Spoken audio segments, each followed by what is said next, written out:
If I could look you in the eye and just tell you one thing, it would be this.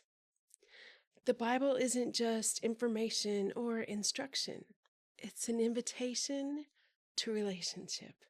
Because God has given us His Word so that we can know Him, not just about Him.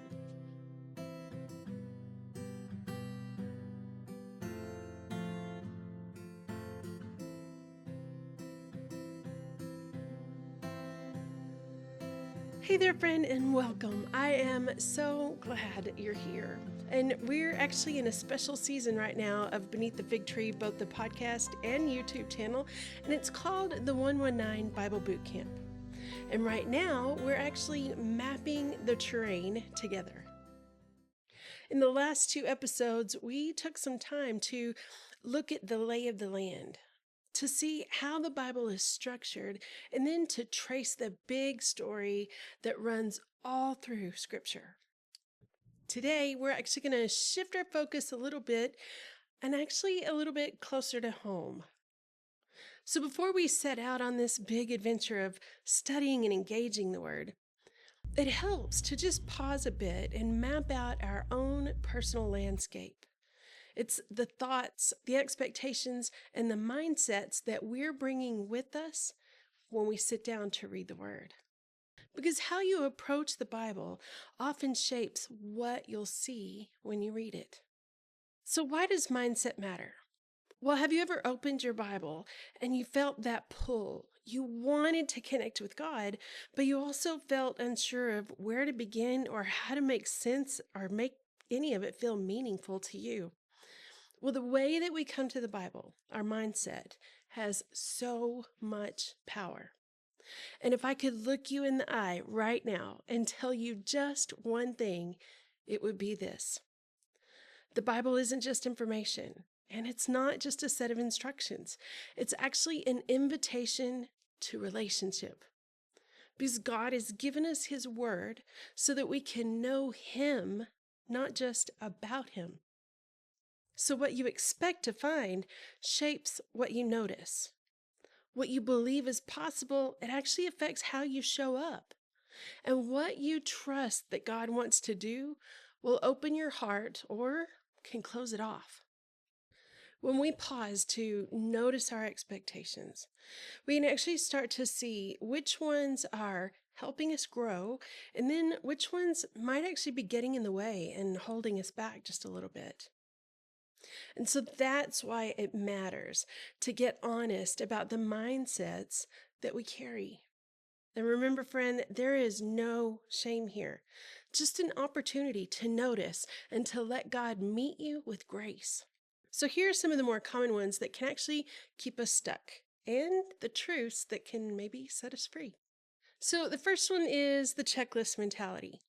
It's seeing your time in the Word as just another task that you need to check off the list.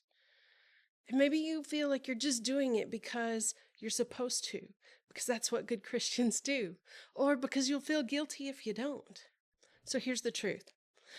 Instead of approaching the Bible like a chore, think of it as time spent with the one who loves you more than anyone else ever could. Come to learn His heart and let Him shape yours. Because it's not about finishing a list. It's about building a relationship. The next one, misunderstanding the purpose of the Bible. Thinking it's just a list of do's and don'ts or just a dusty history book that doesn't really have much to do with your real human life today, right now. So you might find yourself skimming over the parts that feel dry or irrelevant, or maybe feeling disconnected because you don't see how it actually applies to you right now. Well, the truth is, the Bible is actually meant to encourage you, to guide you, and to show you who God is so that you can cultivate a living, breathing friendship with Him. So it's not a rule book, it's not a textbook, it's a conversation and an invitation. The next one, it's when we make it too rigid or complicated. And so it's believing that you have to follow a strict plan or read for a certain length of time or use a specific method for it to count. Maybe you've tried plans before, you felt like a failure when you missed a day, or maybe you've compared yourself to somebody else who seems to have this perfectly color coded system full of notes and all the things. Well, here's the truth: God can meet you in a single verse, just a short moment of reflection, or even a slow walk through one passage over the course of weeks. There's no one right way to spend time in the Word. There's only the posture of a heart that wants to meet with Him. And the next one, it's believing that nothing's happening. So, feeling like you don't sense something happening while you're reading. There's no emotion, there's no big insight, so you must be doing it wrong, or maybe you're just not spiritual enough. Maybe you've wondered, why doesn't this feel the way it seems to feel for other people? Well, here's the truth. Isaiah 55:11 says that His word never returns void.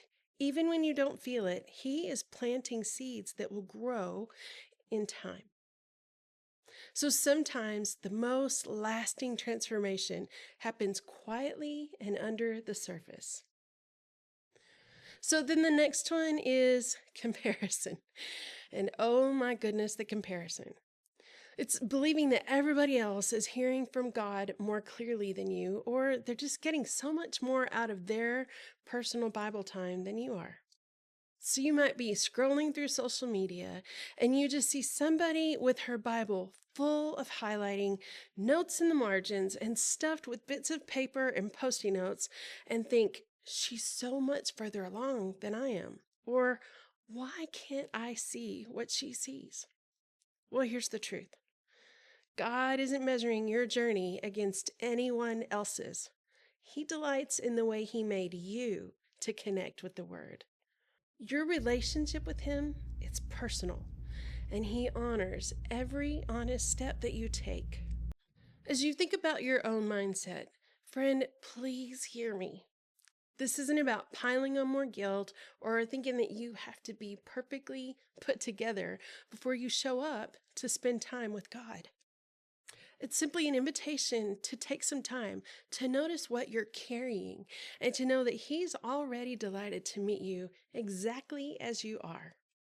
To get curious about the thoughts and the expectations that you bring with you, and to ask God to help you see His Word with fresh eyes.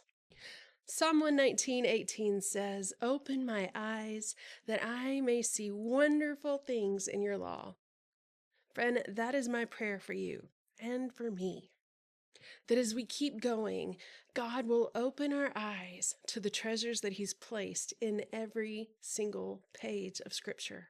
So this week, you might just want to take a moment to pause before you sit down to read and just pray something simple like, Lord, help me set aside anything that's getting in my way. Open my heart and my mind to see what you want to show me today. It doesn't have to be fancy or long, that simple.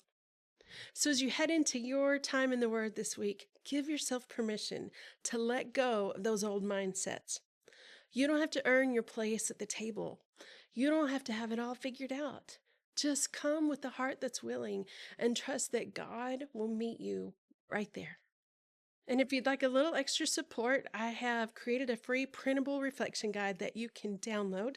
It'll actually walk you through noticing your mindsets and then making space for grace as you read. Next time, we're going to be taking a look at how time in the Word actually transforms us from the inside out. So until then, keep showing up with curiosity and keep asking Him to open your eyes to the treasures that He's placed in His Word just for you. So let's cultivate a devotion life you love, like really love, because it is possible and it's actually a whole lot easier than you think. Friend, I'm so glad that you're on this journey. If today's episode has encouraged you, I would love it if you would share it or leave a review, because it helps more hearts to discover the treasure that's waiting in God's Word. Chat soon, friend.